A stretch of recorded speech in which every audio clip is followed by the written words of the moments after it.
24 es un salmo precioso, Salmo 24, y que describe a Dios como un rey entrando o llegando al templo, aunque posiblemente también tenga que ver con otras cosas, pero Salmo número 24.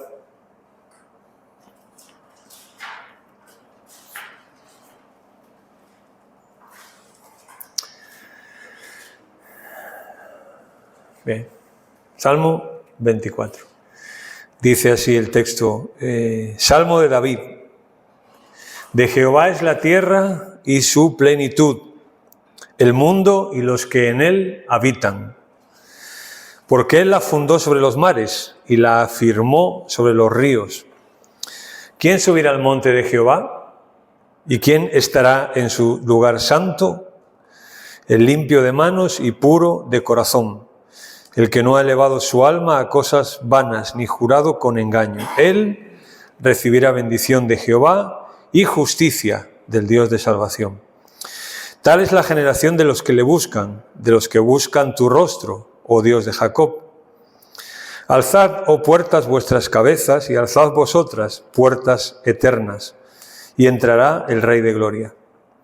¿Quién es este Rey de Gloria? Jehová el fuerte y valiente, Jehová el poderoso en batalla. Alzad, oh puertas, vuestras cabezas, y alzad vosotras, puertas eternas, y entrará el Rey de Gloria. ¿Quién es este Rey de Gloria? Jehová de los ejércitos, Él es el Rey de la Gloria. Amén. Bueno, pues estamos estudiando, o empezando a estudiar, mejor dicho, los atributos de Dios o las perfecciones de Dios. Si veis, esto evoluciona un poco, hoy se usa más el término atributos, pero antes se usaba más el tema, la palabra perfecciones más que atributos. Pero bueno, esto ya más o menos lo hemos explicado el otro día, yo no me puedo parar absolutamente nada. Si eso está grabado, lo podéis ver lo de la semana pasada. Avanzamos con el tema acerca de la unidad de Dios. Estamos intentando hacer una introducción. La unidad de Dios. Bueno, ¿qué es la unidad de Dios? Bien, pues Dios posee una unidad de carácter total. Es decir, todo lo que hace es completamente consistente con todos sus atributos. ¿Qué quiere decir esto? Que cuando hablamos del carácter de Dios, Dios no tiene dudas, ni preguntas, ni cosas, sino que su unidad, o sea, su carácter es uno. Y ese carácter lo forman cada una de sus atributos, por lo menos cuando a nosotros se nos dice, ¿no? O sea, completamente consistente con todos sus atributos. Cuando Dios es y hace algo, todo eso va en orden y en completamente armonía con todos sus atributos, o sea, con todo lo que es. Por eso se dice que tiene unidad de carácter. Nosotros a veces dudamos, un día estamos de una manera, otro día de otra, otro día creemos una cosa, otro día otra, etc. Dios no. Su carácter es una unidad total. O sea, por ejemplo, para que lo expliquemos, ¿no? Esto es como lo que dijimos el otro día. Muchas veces para recurrir a explicar algunas cosas vamos a tener que decir lo que no es para poder entenderlo. ¿Qué significa la unidad de Dios? Dios no tiene un lado bueno y un lado malo. No. O sea, Él es como es siempre. No tiene un lado bueno y un lado malo. Un día no se despierta de una forma y el otro día de otra. O un día duda a ver si hace algo o no lo hace. O un día hace una cosa y otro otra. No. O sea, siempre es el mismo. Él no cambia. Lo veremos también, es uno de sus atributos. Por ejemplo, con la Biblia. No es diferente en el Nuevo Testamento que en el Antiguo. Dios es el mismo, tanto en el Antiguo Testamento como en el Nuevo. De hecho, una de las cosas que uno tiene que entender a la hora de estudiar la Biblia es que la Biblia es un libro, aunque está formada por 66 libros, o digamos 66 capítulos, pero la Biblia es una, no es varias. Es que aquí dice una cosa y aquí otra. No hay contradicciones en la Biblia, no hay vicios en la Biblia, no hay dudas en la Biblia tampoco. Tú si la lees de principio a fin, puedes ver cómo la Biblia es una y cómo la Biblia toda va hacia el lugar donde Dios quiere que vaya, o sea, no, y en Dios igual. O sea, lo que dicen los teólogos, ¿no? Por ejemplo, dicen, es uno en esencia, es indivisible. O sea, Dios no se divide, Dios es uno, es uno. Esto se decía también cuando empezamos, hace muchos años, ya siglos, a desarrollar lo que es la doctrina y la teología, porque, bueno, luego había muchos dioses y las mitologías tenían un montón de dioses para una cosa, otro montón de dioses para otra cosa. No, Dios es uno en esencia, es indivisible, no lo podemos dividir a Dios. Esto tiene mucho que ver también, semana siguiente, que me viene, no, que hay, sabéis que hay festivo, la siguiente empezaremos a estudiar la Trinidad y tenemos que recurrir a eso también. Bien, la unidad de Dios, esto en teología se denomina la simplicidad de Dios. Pero también se habla de unidad. Simplicidad viene de que Dios es simple en el sentido de que es uno y no se puede dividir. Simple, uno. La simplicidad de Dios. ¿Cuáles son algunas definiciones de la simplicidad de Dios? Bueno, Dios es una unidad perfecta, sin división. Dios es una unidad perfecta, sin división. Dios no se divide, no podemos dividirlo. Es uno. Dios no está formado de partes. No es un ser compuesto. Y cuidado con cuando estudiamos los atributos con decir, bueno, es que Dios es amor, es que Dios es justo, es que Dios es ira, es que Dios es todopoderoso, es que Dios, como si esas fueran partes de Dios. No. O sea, Dios es uno. Las perfecciones de Dios o los atributos son cosas que la Biblia nos revela para que nosotros podamos entender cómo es Él. Pero no quién es Él. Él es uno. ¿Más o menos vamos entendiendo esto? ¿Sí? Es decir, dicen ellos, los teólogos, es sencillo. Todo lo que hay en Dios es Dios. Así de sencillo, ¿no? Todo lo que hay en Dios es Dios. No hay ni más, ni menos, ni se nos oculta, y no sé qué, no sé cuánto. No, todo lo que hay en Dios, eso es Dios. ¿Podemos entender esta frase última? ¿Sí? Bien, por ejemplo, en 1 Juan 1:5 nos dice que Dios es amor. Pero nos dice que Dios es luz. Y en 1 Juan 4:8 nos dice que Él es amor. Es luz, es amor. Parece que habla de dos cosas, ¿no? Bien. Eso no significa que Dios es una parte de luz y otra de amor, ¿no? ¿Qué significa? Significa que Dios es... Venga. Toda su esencia es luz. Muy bien. Y toda su esencia es amor. No es que sea una parte, es que si juntas el amor y la luz, pues te sale Dios. No. Dios es luz y es amor, las dos cosas a la vez, siempre. Bien, lo vamos pillando bien. A veces, con buena intención pensamos, bueno, me gustaría pensar más en el amor de Dios que en su justicia, por ejemplo. Me gustaría, y es humano, ¿no? Bueno, yo pienso que Dios es más amor que justicia. Bien, eso hay que tener cuidado con eso, porque eso no es así. Dios es siempre amor en todo su carácter, en toda su esencia, en toda su unidad, siempre es amor, y en toda su esencia, en toda su unidad y en todo su carácter es justicia. Al mismo tiempo, las dos. Es todo en uno al mismo tiempo. O podemos decir, creo que Dios es justo, pero el hecho de que Dios es amor es más importante. Yo creo que Dios es justo, sí, pero que sea amor es más importante. No, eso no va, porque es absolutamente importante que Dios sea amor, pero absolutamente importante que Dios sea justo, en la misma medida. Dios no puede ser más amor que justo, ni más justo que amor. Él es amor y justicia en el mismo término, en la misma intensidad y al mismo tiempo siempre. Claro, estamos lo que decíamos el otro día, intentar explicar a Dios pues no es fácil, porque en nuestras mentes, pues, pero Dios no es nosotros, afortunadamente.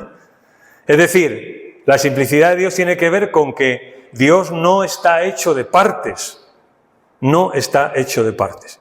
La definición de Éxodo, vamos a leer aquí en Éxodo un par de versículos, nos puede ayudar en este sentido. Éxodo 34. Ya lo vimos el otro día, pero queremos volver a leerlo. Éxodo 34, empezando en el versículo 5. Éxodo 34, versículo 5. Dice, y Jehová descendió en la nube y estuvo allí con él, proclamando el nombre de Jehová. Y pasando Jehová por delante de él, proclamó. Éxodo 34, estoy en el 6. Jehová, Jehová, fuerte, misericordioso y piadoso, tardo para la ira y grande misericordia y verdad, que guarda misericordia a millares, que perdona la iniquidad, la rebelión y el pecado y que en ninguna manera tendrá por inocente al malvado, que visita, etcétera, etcétera. Es decir, lo que dijimos aquí el otro día, y es así, es que cuando Dios dice, Jehová, fuerte, misericordioso, piadoso, tardo para la ira, etcétera, lo que nos está diciendo es una descripción de Dios. No es que Él sea a veces fuerte, a veces misericordioso, piadoso, bueno, a veces tardo. No, es todo al mismo tiempo. Es su unidad. Dios no está hecho de partes en las que puedes ir juntando y al final te sale Dios. El famoso capítulo 6 de Deuteronomio es el famoso, los hebreos le llaman el Shema.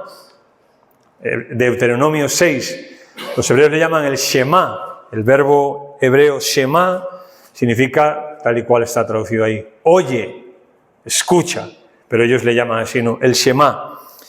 Dice, oye Israel, Jehová, nuestro Dios, Jehová es uno, dicen ellos, y único. Uno y único. Pero bueno, para nosotros aquí, uno es. Lo primero que tenía que escuchar Israel era que Dios era uno, con todo lo que está implicando que estamos diciendo. Dios no es una cuestión matemática, no es una cuestión matemática, ¿no? No, es un ser y matemática en el sentido de querer juntar, ¿no? Por ejemplo, uno de los padres de la Iglesia, Ireneo, Ireneo escribió acerca de la simplicidad de Dios y dijo, Dios es un ser simple, no compuesto. Simple, no compuesto. Sin miembros diversos y totalmente semejante e igual a Él mismo, puesto que es totalmente comprensivo, totalmente espíritu, totalmente pensado, totalmente inteligente, totalmente racional, totalmente auditivo y totalmente visual, y toda luz y toda la fuente de todo lo bueno. Si os fijáis, él sigue hablando más, ¿no? Pero él usa la palabra totalmente cada vez que describe una cosa de Dios. Totalmente espíritu, totalmente pensado, totalmente inteligente, etcétera, etcétera, totalmente semejante. Eso es lo que llamamos como la simplicidad de Dios, o sea, la unidad de Dios. Sus atributos no se pueden separar. Eso lo dijimos el otro día. ¿Qué pasa? Que nosotros para estudiarlo no podemos estudiarlo todo a la vez. Pero lo que hacemos es, vamos tratando cada una de las cosas para poder entenderlo. Pero sus atributos no se pueden separar porque lo que estamos enfatizando, ¿no? Operan en Dios todos al mismo tiempo. Todos al mismo tiempo. Por ejemplo, Él tiene que hacer algo. Pues Él es todopoderoso para hacerlo. Pero al mismo tiempo todo lo sabe para poder hacerlo. Al mismo tiempo es justo y puede hacer eso que hace, siempre va a ser justo. Al mismo tiempo es amor, que cuando ejerce su justicia, esa justicia es justa, es con amor, hecha. Él es omnipresente, Él puede estar en todos los lugares cuando Él hace algo y por tanto tiene esos recursos. No sé, estoy poniendo simplemente un ejemplo para que veamos cómo cuando Él hace algo, todo lo que Él es entra en funcionamiento. Él es todo al mismo tiempo, con la misma intensidad en todo lo que hace, con la misma. Por ejemplo, hay algo que a veces circula por ahí, ¿no? Bueno, Dios es amor, pero bueno, cuando Él va a perdonar, por ejemplo, pues su ira, por ejemplo, pues siempre lo mencionamos el otro día, y mencionamos el caso de que cuando él, por ejemplo, ama a alguien, lo ama con todo lo que él es. Pero cuando él tiene que demostrar justicia o derramar su ira contra alguien, lo hace con todo lo que es también. Con todo. Lo podamos entender o no, pero así es. Él es en esa unidad que la Biblia puede decirnos que Dios es amor y justicia al mismo tiempo. Al mismo tiempo, siempre. A efectos prácticos, el peligro de negar esto es que pienses que Dios tenga que actuar como a ti te parezca. Y entonces deja de ser Dios ya. Deja de ser Dios. Si Él tiene que actuar como a mí me parece, deja de ser Dios. Por ejemplo, en el Nuevo Testamento, donde esto de una manera implícita está mucho más desarrollado para nosotros como cristianos, el Nuevo Testamento habla mucho de la voluntad de Dios. La voluntad de Dios. Es decir, cuando Él hace algo, lo hace conforme a su voluntad. ¿Y su voluntad cómo es? Lo dice el Nuevo Testamento. Santa, agradable y perfecta. Tranquilo. No, es que Dios... No, tranquilo. Santa, agradable y perfecta. O sea, Dios no va a actuar como yo quiero que Él actúe. Va a actuar como Él quiere. Y eso, hay personas que pueden decir, pues entonces, ¿para qué oro? O personas que podemos decir, pues precisamente, por eso es por lo que oro. Hombre, si yo tuviera un Dios que es un veletas y que yo no sé cómo va a estar ese día y qué va a hacer, o un Dios que a ver si ese día se levanta con la pierna izquierda o con la derecha, ¿no? No, pues yo puedo estar tranquilo. Si lo que yo estoy orando está conforme a la voluntad de Dios, Él me lo va a dar. Y si no me lo da, su voluntad sigue siendo santa, agradable y perfecta. Y me llama la atención, ¿no? Santa y perfecta, ok, pero agradable. Pues muchas veces, cuando Dios nos dice que no a algo, su voluntad aparentemente no es tan agradable, ¿no? Pero ahí está. Conocer a Dios es, Señor, tú lo sabes todo, tú lo puedes todo, tú tienes la sabiduría, tú tienes el control de todo, así que yo estoy descansando en tus manos. La oración lleva mucho eso, ¿no? El descansar, el estar tranquilo en las manos de Dios. Y para orar hay que conocer a Dios. Yo sé que en las últimas décadas se ha hablado la oración casi como una máquina expendedora, ¿no? Que tú metes la oración y tiene que salirte el croissant. Y si no, pues tú insístele mucho a Dios, porque a lo mejor tal vez lo vas a convencer. O sea, ¿convencerlo de qué a Dios? ¿De qué voy a convencer yo a Dios? O sea, ¿le voy a convencer porque no sabe lo que hacer? No, o sea, sería terrible vivir así. Pero conocer a Dios nos dice, yo confío, Señor, en ti, y ya está. Y si eso que yo estoy pidiendo al Señor no...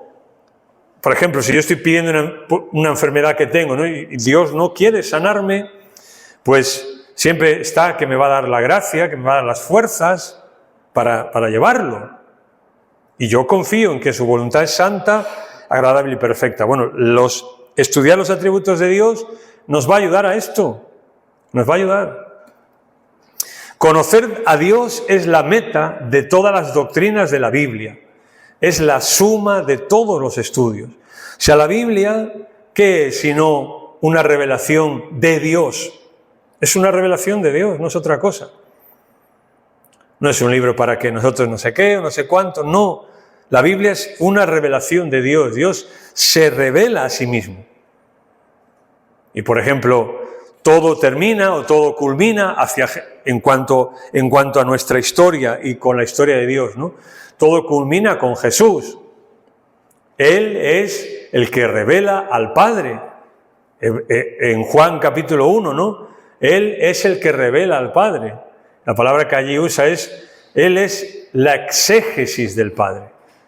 Y exégesis en doctrina, cuando hablamos de teología o de un seminario, lo que sea, por si alguien no lo sabe, exégesis cuando tú estudias un pasaje de la Biblia, ¿no? Poco a poco. y estudias las palabras, estudias los verbos, estudias los hechos históricos que ahí hay, lo que sea, no, exégesis quiere decir extraer o revelar o descorrer el velo. Eso quiere decir exégesis. Y Jesús lo que hace es, nos descorre el velo de Dios. Nos descorre el velo. Pero también en el Antiguo Testamento tenemos mucho, mucho de Dios. Dios se revela por todas partes. Este es un libro que nos habla de Él, no habla de otra cosa.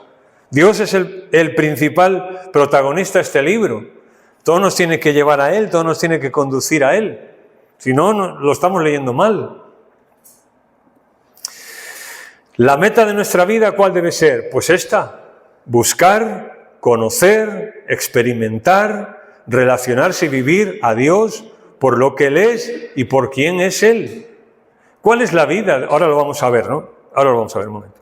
Por ejemplo, el profeta Jeremías dice: así dice el Señor, no se gloríe el sabio de su sabiduría, ni se gloríe el poderoso de su poder, ni el rico se gloríe de su riqueza, mas el que se gloríe, gloríese en esto. 2 puntos. En que me entiende y me conoce, que yo soy el Señor, que hago misericordia, derecho y justicia en la tierra, porque en estas cosas me complazco.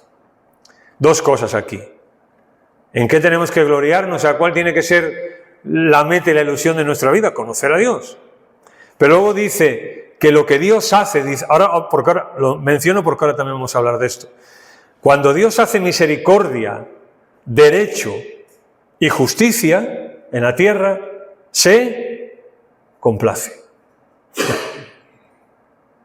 O sea, Dios no es un Dios que está aplicando justicia en la tierra y está diciendo: a ver si me habré equivocado, pobrecito este que tengo que aplicar justicia a él, y al otro tengo que pasarle la mano por encima porque es mi hijo, porque no sé qué. No. Dios, cuando hace su derecho, su justicia y su misericordia, se complace en eso que hace. Igualmente se complace hacer misericordia que justicia. No hay diferencia para Él. ¿Entendéis esto? ¿Qué dijo Él? ¿Qué dice Juan 17? Jesús: y esta es la vida eterna, que te conozcan a ti, el único Dios vivo y verdadero, el único Dios verdadero, y a Jesucristo, a quien has enviado. Esta es la vida eterna. Podíamos leer algunos versículos en Juan 17 también, al final del capítulo, donde Jesús, cuando está orando, dice: Padre, yo quiero que donde yo voy a estar, ¿qué dice? Estos estén conmigo y que vean mi gloria y que les ha dado a conocer y aún le daré a conocer. Como que Jesús está diciendo: bueno, Señor, Padre, yo quiero que estos estén conmigo un día allí y yo pueda seguir, que les enseñe mi gloria, que les he enseñado y que voy a seguir enseñándoles. Por eso la vida eterna es conocerle a Él. Bien, pero ahora, ¿cómo conocerle si la Biblia nos dice que es incomprensible? Es un poco... ¿Cómo le voy a conocer si la Biblia misma me asegura que es incomprensible? Por ejemplo, Job 11, uno de los amigos de Job, le está diciendo: ¿descubrirás tú los secretos de Dios? ¿Cuál es la respuesta? No. ¿Llegarás tú a la perfección del Todopoderoso? No. Es más alta que los cielos, ¿qué harás? ¿Vas a subir ahí? Es más profunda que el Seol, o sea, el lugar de los muertos. ¿Cómo la conocerás? Su dimensión es más extensa que la tierra y más ancha que el mar. Y mirad ahora: si Él pasa, aprisiona. Y si llama a juicio, ¿quién podrá contrarrestarle? Ahora vamos a hablar en un momento de Job, porque una cosa que se puede apreciar muy claramente en Job es que todos sus amigos, y algunos con sus aciertos o con sus errores, le están enseñando algo a Job. Algunos con tacto y otros sin tacto. le están enseñando algo a Job. Y es que Job tiene que mirar para arriba. Porque Job está mirando a sí mismo. Y Job está mirando alrededor. Pero sobre todo está viendo para él mismo. Y lo que él es, y lo que él ha hecho, y lo que él ha hecho, y pobrecito, y qué está haciendo Dios, y no sé qué, y cuando él hacía esto, y cuando él hacía otro, y por qué con aquel, y por qué yo cuando nací no sé qué. Está mirando para él. Es lógico, está pasándolo mal, se va a morir. Y cuando a veces, bueno, iba a decir, cuando a veces uno se muere, cuando uno se muere, pues es una situación angustiosa, ¿no? Y ahí está Job. Y los amigos de Job, hay una cosa que se le dicen: Job, es que mira para arriba. Deja de mirarte a ti y mira para arriba. Y sabemos que eso al final Job lo hizo. Sabemos que Job lo hizo. David lo dijo también en el Salmo 145. Grande es Jehová y digno de suprema alabanza, pero su grandeza es inescrutable. O sea, aun cuando yo no lo pueda entender, aun cuando esa grandeza yo no la pueda entender, no quiere decir que yo no pueda alabarle a Él. Ahora, ¿cómo le voy a alabar si no estoy de acuerdo con esa grandeza que Él tiene? ¿Cómo le voy a alabar si no estoy de acuerdo con sus planes, con su voluntad? Si pienso que tal vez Él se está equivocando, se le está pasando la mano conmigo. Eso es lo que le pasaba a Job. Job pensaba eso y no podía alabarle. Hasta que al final vio para arriba. Y cuando vio a Dios, entonces sí, adoró. Se tapó la boca y adoró. ¿Me explico? Dios es infinito. Hay atributos que son... Dios es infinito, es decir, no tiene fin. Vamos a ver un momento en el libro de Job, el discurso de Eliú a Job. Vamos a ver en el capítulo 36. Eliú, pues lo mismo. Eliú, una de las cosas que hace en esto que hemos dicho, que los amigos le ayudan a Job a mirar para arriba, Eliú casi a Job prácticamente no le habla de él. Los otros amigos sí hacen muchas referencias a Job. Job, no sé qué, Job, no sé cuánto, esto que estás haciendo, esto que estás pensando, todo esto, ¿no? Sin embargo, Eliú prácticamente no. Eliú dedica prácticamente su discurso a hablarle a Job no de sí mismo, sino de Dios. Le habla. Y esto lo necesitamos hoy día. No necesitamos que alguien venga y nos diga que nos entiende, que pobrecito de nosotros, que sabe por lo que sabe por lo que estamos pasando, que tal, que cual. No necesitamos eso. Necesitamos que nos hablen de Dios, de quién es Dios, de cómo es su voluntad, de cómo es su grandeza. De eso es de lo que necesitamos oír más. Eliú, capítulo 36, versículo 5, le dice: he aquí, Dios es grande, pero no desestima a nadie. Dios es grande, pero no desestima a nadie. Es poderoso en fuerza de sabiduría. No solamente yo necesito a alguien que sea fuerte, pero puede ser fuerte y puede ser un ceporro, ¿no? Pero alguien fuerza de sabiduría. Alguien que tenga fuerza y sepa cómo usarla, cuándo usarla, por qué usarla. Pero he aquí, Job, Dios es grande, pero no desestima a nadie. Job ¿recordáis? Job estaba diciendo: Señor, ¿y dónde estás? ¿Y por qué me está pasando esto? Y yo oro y no pasa nada, y tú no vienes, y yo no puedo hablar contigo, etcétera. Y Eliú le dice: no, Job, Dios es grande, pero Él no desestima a nadie, Job. O sea, lo que le está diciendo es: Dios no te ha desestimado, Job. Él es grande y Él está obrando, y es poderoso en fuerza de sabiduría, Job. Capítulo 36, versículo 22. He aquí que Dios es excelso en poder. No solo poder, sino excelso. Excelso quiere decir no hay más para arriba, ¿no? No hay más para arriba. ¿Qué enseñador semejante a Él? ¿Tú, Job, eres semejante a Él? O sea, ¿tú sabes más que Dios, Job? Porque parece que sí, ¿no? No, Job, no sabes más que él. ¿Qué enseñador hay semejante a él? Versículo 26. He aquí que Dios es grande. ¿Y qué? Lo siento, por si te vas a decepcionar esta tarde. He aquí que Dios es grande y nosotros no le conocemos. Ni se puede seguir la huella de sus años.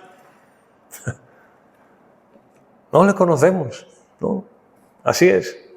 Es totalmente de acuerdo. No conocemos a Dios. No podemos seguir la huella de sus años. O sea, no podemos saber lo que Él ha hecho, sus planes, su voluntad, sus propósitos. No lo podemos saber jamás. Job, Dios es grande y nosotros no le conocemos, Job. Pero sin embargo, cuando Job al final habla, dice, ahora conozco que todo lo puedes. Hay un cambio, ¿no? O sea, Job no está diciendo tampoco que lo conoce todo de Dios, sino tal vez antes él pensaba que conocía a Dios, ¿no? Y ahora en el capítulo 42 él dice, ahora sé, ahora conozco que tú todo lo puedes. O sea, lo que está diciendo él es, yo antes pensaba que conocía a Dios, pero ahora lo único que conozco es que Dios todo lo puede. Es como aquel que decía, no, lo único que sé es que no sé nada. Capítulo 37, versículo 5 de Job, sí. Pensar que está usando figuras de lenguaje. Truena Dios maravillosamente con su voz. Él hace grandes cosas que nosotros no entendemos. Cuando Dios habla, lo que está diciendo, cuando Dios habla, las cosas suceden. Solo es así, ¿no? Cuando Dios habla, las cosas suceden. Cuando Dios habla algo, la figura que usa Liu es un trueno, ¿no? O sea, la fuerza de un trueno, ¿no? La potencia de un trueno. Dios no es un Dios que cuando está diciendo la cosa dice, bueno, no sé si perdona que... No, Él lo hace. Él hace grandes cosas que nosotros no entendemos. Bueno, así es. Y en esto tenemos que seguir. No entendemos.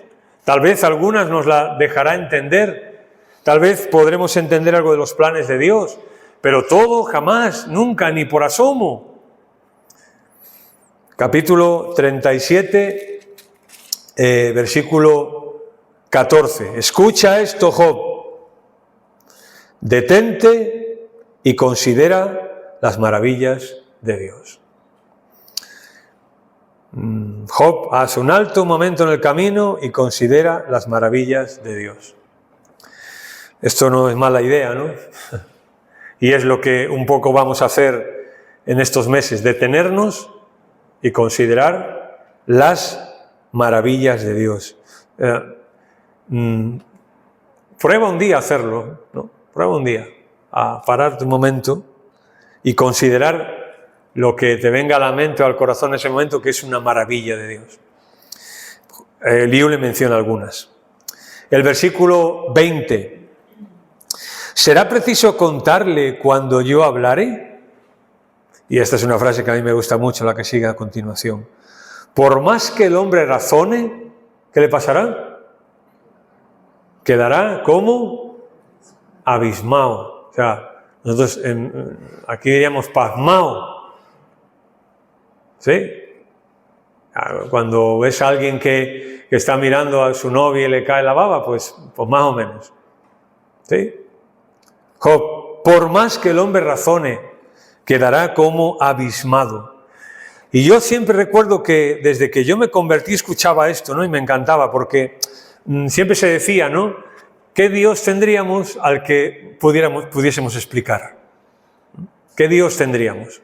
Pues sería un Dios muy pequeño, ¿no? El que pudiéramos explicar y razonar. No, Job, por más que el hombre razone, quedará como abismado. Y en el capítulo 26, vamos hacia atrás, en el capítulo 26 hay una frase de Job. Por fin Job está empezando a entender ciertas cosas y dice el versículo 14, He aquí, hablando de lo que Dios hace, estas cosas son solo los bordes de sus caminos. El borde es que la orilla de sus caminos. Y cuán leve es el susurro que hemos oído hablar de él. Cuán leve es el susurro. Pero el trueno de su poder, ¿quién lo puede comprender? Mirad, para poder explicarlo mejor, solemos hacerlo por medio de la comparación. Por ejemplo, para explicar que Dios es santo, queremos decir que no tiene pecado. Y es como que esto es lo que está haciendo aquí Eliú cuando le está hablando a Job. Le está intentando explicar la grandeza de Dios, explicándole, o sea, diciéndole a Job lo que él no puede llegar. O sea, ¿por qué es Dios grande? Porque tú no puedes llegar a entenderlo. ¿Por qué Dios es grande? Porque tú no lo conoces. ¿Por qué Dios es excelso? Porque solo oímos un poco de él. ¿Por qué no podemos conocer la obra de Dios? Porque no podemos seguir la huella de sus años, porque Él es eterno, Job, y seguirás después tuya. Eso es lo que está haciendo Job, Eliú, recurriendo a decirle a Job lo que no sabe de Dios para que él entienda la grandeza de Dios. Esto lo dijimos también el otro día. Tomás de Aquino, hablando de la inefabilidad divina, dijo: como de Dios no podemos saber lo que es, sino lo que no es, tampoco podemos tratar de Dios como es, sino como no es. A ver, Tomás de Aquino es uno de los grandes teólogos, pero luego se escribió mucho de él, ¿no? Pero él decía, ¿no? Bueno, como yo no puedo entender lo que Dios es, pues lo que hago es recurrir a qué no es. Para eso me va a ayudar a mí. ¿Y esto qué nos lleva? Nos lleva a pensar en que no hay inteligencia ni imagen que pueda describir a Dios. ¿Por qué prohibir la idolatría? Porque a Dios no se le puede describir, no se puede hacer una imagen. ¿Recordáis el libro de Isaías? Cuando el pueblo estaba en idolatría y estaban participando de todas las movidas aquellas. Y Dios le dice: ¿a quién me vas a comparar? ¿Qué imagen vas a hacer de mí? ¿Un animal, una señora, un hombre, un guerrero, un maestro? ¿Qué vas a hacer de mí? No podemos entenderlo. No hay imagen, ni inteligencia, ni la artificial, que pueda describir a Dios. Es imposible. Por eso todo lo que decimos de Dios es comparable a lo que Dios es en realidad. Mirad este escritor, Sinclair Ferguson. Él escribió y dijo: ¿de qué nos gloriamos tú y yo? ¿Qué tema de conversación nos entusiasma más y llena nuestro corazón? ¿Consideramos conocer a Dios como el tesoro más grande del mundo y con creces nuestro más grande privilegio? Dice él, si eso no es así, no somos más que pigmeos en el mundo de los espíritus. Hemos vendido nuestra primogenitura cristiana por un plato de lentejas y nuestra verdadera experiencia cristiana será superficial, inadecuada y trágicamente se desenfocará. Bueno, necesitamos esto, ¿no? Como iglesia y como familias y como cada uno individualmente. ¿Cuál es nuestro tesoro más grande? ¿Cuál es nuestra conversación? ¿Cuál es el tema que de verdad nos llena hablar de eso? Pensar en eso. ¿Es Dios o la camisa que me voy a comprar nueva? ¿O la chuleta que me voy a comer? ¿O el viaje que voy a hacer? Tenemos que despertarnos. Porque es verdad que cada vez parecemos más pigmeos y estamos vendiendo nuestra primogenitura. Estamos vendiendo aquello por lo cual Dios nos llamó por otra cosa. Donde voy, escucho lo mismo. No hay compromiso, no hay respeto de Dios. Estas son las dos cosas que donde vas, escuchas siempre. Vayas aquí a Guatemala, Bailén este fin de semana, bueno, ¿qué tal? Pues acaban era una iglesia pequeña, algunos la conocéis, Bailén, ¿no? y se han ido 8 personas de la iglesia. ¿Por qué? Pues empezaron bueno, lo típico, ¿no? Es necesario despertarnos. Yo lo dije el otro día, o sea, no vamos a... Alguien que no venga a la iglesia, no lo vamos a juzgar. El Señor es el que tiene que hacerlo, por supuesto. Porque no sabemos qué lucha hay detrás de esa persona. No sabemos qué está pasando. No lo sabemos. Y a lo mejor si nosotros pasáramos por la misma lucha que esa persona está pasando, pues a lo mejor vendríamos menos que ellos todavía. Eso por delante. Pero si venimos todavía necesitamos despertarnos y tener claras las cosas. Y un conocimiento de Dios nos ayudará a eso. Porque mira, para terminar, Dios se complace consigo mismo. Una de las cosas que mencionan los teólogos, Dios se complace consigo mismo. Bueno, ¿qué significa esto? Se complace consigo mismo y con su propia perfección. Él no necesita nada ni nadie para complacerse, para ser feliz, para estar realizado como Dios que es, no necesita nada ni nadie. Él se complace Él mismo, consigo mismo. Por ejemplo, la Trinidad se complace consigo misma y se regocija en sus obras. Por ejemplo, cuando vamos a ver, cuando veamos la Trinidad y las personas de la Trinidad, vamos a ver cómo entre las 3 personas de la Trinidad hay una armonía y una felicidad entre las 3 personas total y una unidad total. Por ejemplo, en Génesis 1, cuando Dios va haciendo la creación, Dios va diciendo algo, ¿no? Y vio Dios lo que hizo y vio que era bueno. O sea, Dios está viendo lo que está creando y está disfrutando de eso. Es un Dios feliz, un Dios que está haciendo algo y está diciendo, y vio que era bueno. Ya, mira, qué guay lo que he hecho, ¿no? Bueno, no sé si diría guay, pero... Al hacer al hombre, esto a lo mejor nos sorprende más, dijo que lo que había hecho era bueno en gran manera.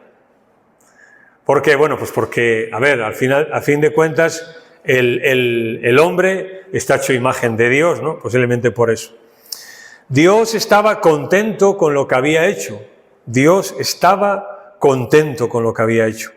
Por ejemplo, la salvación no fue una tarea pesada para Dios, con la que se encontró por sorpresa. O sea, bueno, pues de repente, mira tú, el hombre ha caído y ha fracasado y ahora a ver qué hago. No, no es así. O sea, la caída del hombre no cogió por sorpresa a Dios. Dios ya lo sabía. Y aún así hizo al hombre. Lo que Dios hizo, lo hizo siempre gozosamente. Eso lo podemos ver cuando Dios creó a los ángeles, cuando Dios hizo la creación, cuando Dios hizo al hombre y cuando Dios hizo, por lo menos para nuestra experiencia humana, la obra más grande, que es la salvación. La salvación también la hizo con gusto, gozosamente la hizo. Dios quería hacerlo. No tenía necesidad moral de salvar a la humanidad. O sea, Dios no tenía un compromiso moral en salvar al hombre. Si quería, no lo hubiese salvado y punto, ya está. Y hubiese sido igual, exactamente igual. Sin embargo, Él lo hizo gozosamente. O sea, nos salvó, mandó a Jesús a morir por nosotros gozosamente. Todo lo que Dios hace, lo hace con gozo, con alegría. Todo. Por eso estamos diciendo aquí, ¿no? Que Dios se complace consigo mismo. Por ejemplo, el salmo aquel famoso, ¿no? Nuestro Dios está en los cielos. Todo lo que ha querido hacer, lo ha hecho. Y eso trae felicidad a una persona. ¿Tú te imaginas? Bueno, voy a preguntarlo. ¿Tú te imaginas tú poder hacer todo lo que tú quisieras? ¿Te has pensado alguna vez? ¿Quién serías? Pues tal vez serías el político de turno. Estamos sufriendo ahora. No, una broma. Pero imagínate hacer lo que quisieras. No, por favor, no. Porque arrasarías con todo. Pero Dios sí puede hacer todo con gusto y consigo mismo. ¿Por qué? Porque cuando Dios hace algo, no está solamente ejerciendo su atributo de creador, sino ¿qué otras cosas está ejerciendo? Todo. Su sabiduría, su poder, su misericordia, su amor, todo al mismo tiempo. Por eso Él cuando hace algo es feliz haciéndolo, porque no tiene problema ninguno de a ver si se va a equivocar, de a ver si se va a pasar, de a ver si se va a quedar corto, no. Él hace las cosas y las hace feliz. Vemos a un Dios feliz haciendo las cosas. ¿Por qué? Porque Dios hace todo al mismo tiempo. Si Dios lo hizo, esa fue la voluntad feliz de Dios. Cuando Dios hace algo, esa es la voluntad feliz de Dios. Incluso la mía y la tuya. Te voy a poner un ejemplo. Nosotros perdemos a un ser, alguien que es creyente, ¿no? Pongamos. Y perdemos a un ser querido. ¿Y qué nos pasa? ¿Nada? Pues tristes, en fin, etcétera, ¿no? Bien, pero cuando Dios, en su voluntad, permite que alguien que es un hijo suyo, una hija suya, muera, ¿cuál es la perspectiva? ¿Cómo lo ve Dios? Hay un salmo. ¿Cómo lo ve? Dice, hermosa es a los ojos de Jehová la muerte de sus santos. O sea, ¿por qué puede decir eso Dios? Porque Él hace las cosas de forma gustosa y feliz, siempre de esa manera. O por ejemplo, cuando Judas dice, y aquel que es poderoso para guardaros sin caída y presentaros sin mancha delante de su gloria con gran alegría. Lo mismo, ¿no? Un día, aquel que nos ha hecho nos presentará delante de Él con gran alegría. Y yo cuando leo ese texto digo, también va por mí eso, Señor, también. Porque claro, yo pienso, el día que Dios me llame, pues a mi modo de entender, ¿no? Pues el día que Dios me llame, pues casi me imagino a Dios ahí o a San Pedro, no sé, ¿no? En la puerta del cielo, pasa, o sea, eso me imagino, ¿por qué? Pues porque yo me conozco y sé lo que hay. Pero cuando Dios me llame a su presencia, Él ya me ha salvado en Cristo, me ha amado y por tanto puede presentarme delante de su gloria con gran alegría. O sea, no lo hace diciendo, bueno, este lo he tenido que salvar, qué remedio, ya no tengo otro remedio. No. Cualquiera de nosotros, ese es un Dios feliz. Nuestro formidable, eterno, invisible, infinito, sabio, omnisciente Dios, el Dios de nuestros padres, el Dios y Padre de nuestro Señor Jesucristo, y el Dios a quien llamamos nuestro Padre que está en los cielos, escribe un comentarista, Él es ilimitado e infinito. No puede ser pesado ni medido. No se le puede aplicar la distancia, ni el tiempo, ni el espacio, ya que hizo todas las cosas, que todas las cosas en Él subsistan y subsisten en su propio corazón. Claro, no podemos limitar a Dios de alguna manera, de alguna forma, no. No podemos pensar que Él se ha estancado o no está avanzando o está haciendo algo mal no. Él es todo al mismo tiempo, todo al mismo tiempo. Y Él lleva todo hacia donde Él tiene previsto. Y aunque se levanta por encima de todo al mismo tiempo, este Dios es un Dios amigable y agradable y se deleita consigo mismo. O sea, es un Dios que tiene todo el poder, que tiene todo, que no necesita de nadie, pero al mismo tiempo decide crear al ser humano y es un Dios amigable, es un Dios agradable. No es un cascarrabia, no es un dictador, un déspota que está ahí encima de una nube, pues a ver, no. Todos vamos a ver que todas sus perfecciones, sus atributos, cuando se nos presentan en la Biblia, todas sus perfecciones y atributos cuando se nos presentan en la Biblia, responden a dos cosas. Primero, a su gloria. eso por supuesto, a su propio nombre. Él hace las cosas, en primer lugar, para sí mismo. Cuando estamos hablando de que Dios está a nuestro servicio, de que no sabemos qué decimos, no. Dios todo lo que hace es para sí mismo. No hay otro motivo. Ese es el principal. Tú puedes decir, bueno, entonces es un Dios egoísta, porque si hace las cosas para sí mismo, no, aplícala esta frase que todos los atributos, cuando hace todas las cosas para sí mismo, eso es lo más sabio, lo más fuerte que se puede hacer, el mayor amor, la mayor misericordia, la mayor bondad, la mayor sabiduría, el mayor propósito, la mayor voluntad que se puede hacer jamás. Y la segunda cosa que aprendemos es que todo eso que Dios hace, en primer lugar, para sí mismo, de alguna manera eso se conecta contigo y conmigo. Y nosotros podemos participar de esas cosas, participar de su naturaleza, participar de sus atributos, participar de sus planes.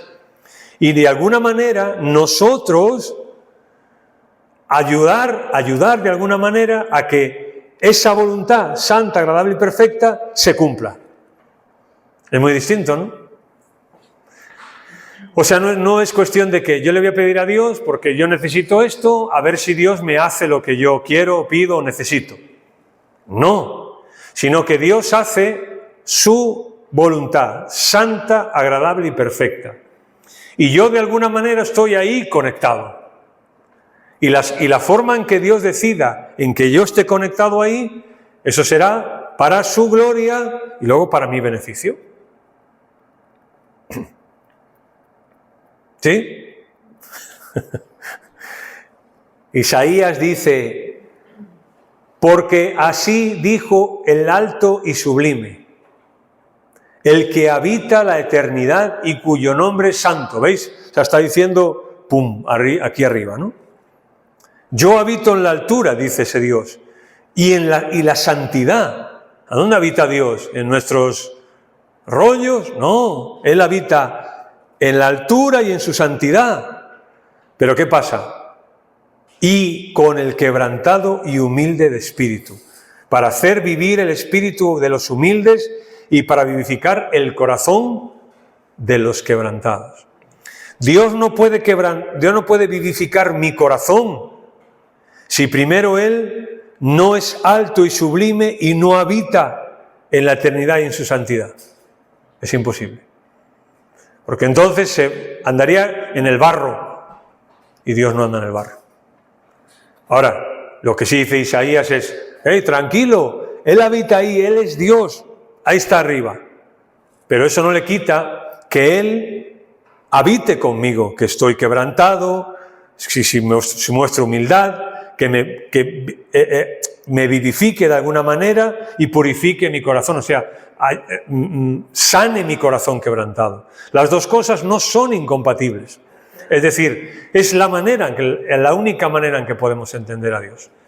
Dios está obrando para sí mismo, para su santidad, para su grandeza, para su voluntad. Y al mismo tiempo que hace eso, habita con nosotros. Y nos restaura, y nos reanima, y nos vivifica. Eso es lo que Él hace. ¿Y eso qué significa? Lo que hemos dicho a veces, que no es que Dios esté para cumplir mis propósitos, sino que yo estoy para cumplir los propósitos de Dios. Dios no está para cumplir mis sueños, sino yo estoy para cumplir los suyos. Ver las palabras de Jesús hacia su Padre, siempre, son en este sentido. O sea, tu voluntad. Él demostró que someterse a la voluntad de su Padre y a los planes de su Padre puede ser que le trajeran lo que le trajeron, pero Él, ¿dónde tenía puesta la vista? En otro sitio, ¿no? Y Él sabía que de donde venía, Él iba a volver. Y Dios quiera, ¿no?, que los atributos de Dios, empezaremos con la Trinidad, como hemos dicho, nos ayuden a entender esto, a poder Entender que nuestras vidas están auxiliadas por Él y nuestro pecado está auxiliado por su santidad. Y mi debilidad está auxiliada por su fortaleza. Y mi ignorancia está auxiliada por su sabiduría.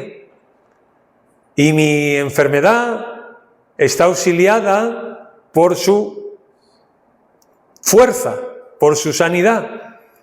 Eso lo vamos a ver cuando estudiemos los nombres de Dios. Los nombres de Dios que Dios da responden a una necesidad mía.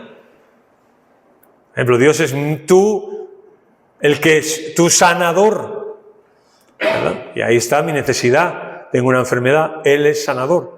Pero vamos a ver que cuando se mencionan, primero se menciona que, cuidado, ese Dios tiene sus planes y sus propósitos. Pero Él es tu sanador. Ese es el orden correcto que tenemos que aprender. Y no al revés. Y no al revés. Bien, ¿alguna pregunta?